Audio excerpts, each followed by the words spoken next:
Hey everyone, my name is Cody Carroll and I serve as the College Ministry Director at Redeemer Church out in Lubbock, Texas, primarily serving Texas Tech University, and I'm here to give you just a brief overview of what it could look like for you and your ministry to start, to develop, to build, to strengthen a student leadership pipeline within your ministry. And so pipelines, student leadership teams, if you asked 100 different college ministers, they'd probably give you 100 different answers, and I actually think that that's okay. And so what we talk about in this session is really like starting out with defining our terms. What is a student leadership team? What is a pipeline? What are you calling your students into? And so really, I think for us, and again, this is something that we talk about, is like beginning with the end in mind. And so for us, we have a really clear vision statement for our college ministry. And so that is to partner with God to produce lifelong, faithful followers of Jesus. And so for us, everything in the pipeline stems from that vision statement of what are we calling our students into. And really from there, we begin with the end in mind. We work backwards. And so for us,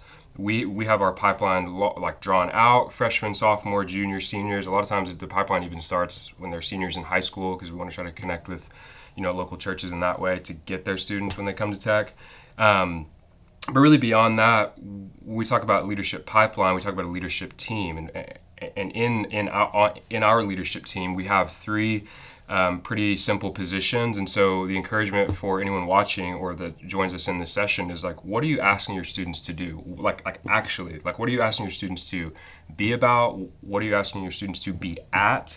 Like, what are the real weekly requirements of your leadership team? And once you have that figured out, you can then begin to place students within the pipeline, serving as Bible study leaders, serving as context leaders, whatever that looks like in your ministry. And then really the sort of, I would say primary goal at the end of all of this is what are you calling your students into after they graduate? And so for us, we have three sending pathways for our graduating seniors that they can either be sent out of our ministry and church as an all-in church member wherever they're going, just to faithfully serve whatever context they're stepping into.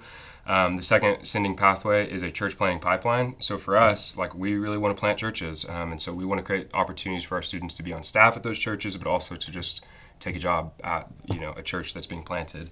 And then the third is a overseas missionary. And so again, to kind of hit all of that again, we want to begin with the end in mind. What's the vision? What are you inviting your students into? What are you calling them into? And how can you work backwards and create positions, expectations, responsibility for your students, not just like your senior leaders who've been crushing it for a few years, but like freshmen who you just met. Like, how can you get them into the pipeline? So we talk about all of that in this session. So we'd love to invite you to watch the session, to share it, to pause it, to get out a sheet of paper as we kind of walk through the different breakdowns of the positions and all the different things. And so we really hope that it would be helpful for you and for your ministry wherever you're at on the student leadership team journey, pipeline, and everything in between.